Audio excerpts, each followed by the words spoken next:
2009 সালে পিইসি পরীক্ষা শুরু হলে দেশব্যাপী বৃত্তি পরীক্ষা বন্ধ হয়ে যায়। দীর্ঘ 16 বছর পর চলতি বছরের এপ্রিলে অনুষ্ঠিত হয় 2025 সালের প্রাথমিক বৃত্তি পরীক্ষা। ষষ্ঠ শ্রেণীতে 4 মাস পড়ার পর শিক্ষার্থীরা পঞ্চম শ্রেণীর বৃত্তি পরীক্ষায় অংশ নেয়। তবুও দীর্ঘ বিরতিতে পরীক্ষা হওয়ায় ব্যাপক সাড়া মেলে। সারা দেশ থেকে নিবন্ধন করে 2,56,117 জন শিক্ষার্থী। তবে তাদের মধ্যে প্রায় 35% পরীক্ষায় অংশ নেয়নি। রোববার দুপুরে রাজধানীর আন্তর্জাতিক মাতৃভাষা ইনস্টিটিউটে আনুষ্ঠানিকভাবে ফল প্রকাশ করা হয়। এবার ৭৯,২৪৬ জন শিক্ষার্থী বৃত্তি পেয়েছে। এর মধ্যে ট্যালেন্ট পুলে ৩২,৯৬৫ জন এবং সাধারণ গ্রেডে ৪৬,২৮১ জন। প্রাথমিক বৃত্তি পরীক্ষা 2025 আয়োজন শুধু মেধা যাচাইয়ের একটি প্রক্রিয়া নয়, বরং একটি ভবিষ্যৎ প্রজন্মকে প্রতিযোগিতামূলক ও দায়িত্বশীল নাগরিক হিসেবে গড়ে তোলার একটি গুরুত্বপূর্ণ ধাপ।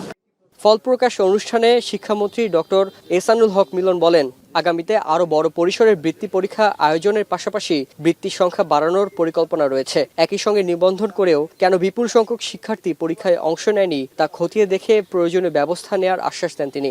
আগামী দিনের শিক্ষা ব্যবস্থায় সকলকে এই প্রতিযোগিতায় অংশগ্রহণ করার জন্য প্রাইমারি স্কুল লেভেলে সেখানে একটা প্রি প্রতিযোগিতা হয়ে যায়, তারপরে তারা ফাইনালি সেন্ট আপ করে। আমরা তো সকলকেই নিতে পারি না, তাহলে তো হিউজ নাম্বার, এটা নিয়ে পরীক্ষা নেওয়া সম্ভব না। তো প্রত্যেকটি প্রাথমিক বিদ্যালয় তাদের মধ্য থেকে তারা একটা প্রি টেস্টের মধ্য দিয়ে তারা সিলেকশন করে এবং সিলেকশন নাম্বার যেটা আসে সেটা আমরা করছি।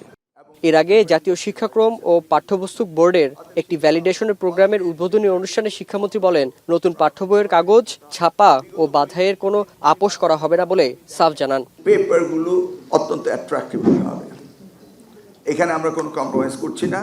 শাহরিয়ার জামান পুলক, এখন ঢাকা।